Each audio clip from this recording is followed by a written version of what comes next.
తృప్తి డిమ్రీ ఈ ఒక్క పేరు యానిమల్ సినిమాలో ఫైర్ పుట్టించి ఇప్పుడు ఆ ఫైర్ మీద స్పిరిట్ పోసే స్టేజ్ కి వచ్చేసింది. యానిమల్ కి ముందు 5 మూవీస్ లో చేసినా కూడా యానిమల్ క్యామియోకే ఆ 5 మూవీస్ కన్నా ఎక్కువ ఫేమ్ వచ్చేసింది తృప్తికి. అది జస్ట్ రొమాంటిక్ సీన్సే కాదు, సందీప్ వంగా క్రియేట్ చేసిన క్యారెక్టరైజేషన్ వల్ల.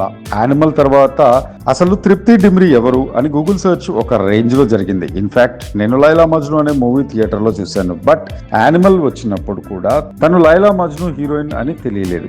లీడ్ రోల్ చేయడం ఇంపార్టెంట్ కాదు, క్యారెక్టరైజేషన్ లో ఎంత డెప్త్ ఉన్నదనేది ఇంపార్టెంట్. స్పిరిట్ నుంచి దీపిక తప్పుకున్నాక సందీప్ వంగా ఎవరిని రీప్లేస్ చేస్తాడా అని వెయిట్ చేస్తున్న గ్యాప్ లో తృప్తి డిమ్రీ పేరు అనౌన్స్ చేసి ఆడియన్స్ కన్నా ముందు దీపికా పడుకునేకి షాక్ ఇచ్చేశాడని చెప్పొచ్చు.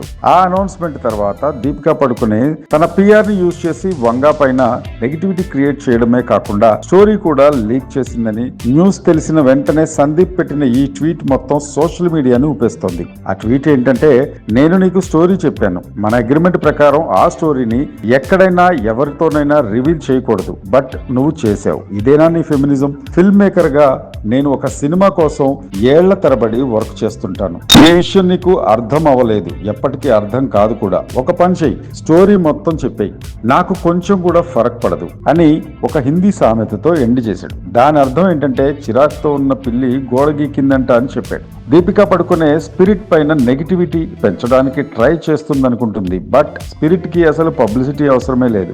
జస్ట్ వంగా పేరుతో అండ్ ప్రభాస్ పేరుతో సినిమా రేంజ్ ఏంటనేది ఆడియన్స్ కి ఆల్రెడీ తెలిసిందే. ఎనీవేస్, ఈ సినిమాతో తృప్తి డిమ్రీ పేరు ఒక రేంజ్ కి వెళ్తుందనడంలో ఎలాంటి డౌట్ లేదు. Stay tune for more filmy బాతకాని.